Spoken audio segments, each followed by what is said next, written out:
Hello everyone, welcome back to Online Help Guide. Today in this video, I'm going to show you how to get buffering effect on TikTok. So watch this video till the end. First, open up a TikTok app, then tap on plus icon on the bottom of your screen.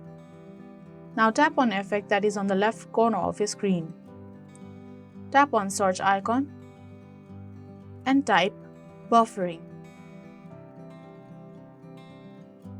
Now choose the filter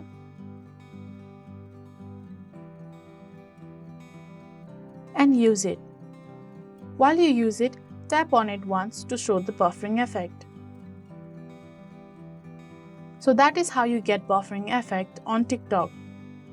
Thank you for watching Online Help Guide. Hope this video was helpful. If it was, then hit the like button and comment down if you have any questions or feedback. Also, if you are new to our channel, subscribe and hit the bell icon on our channel so that you don't miss our upcoming videos.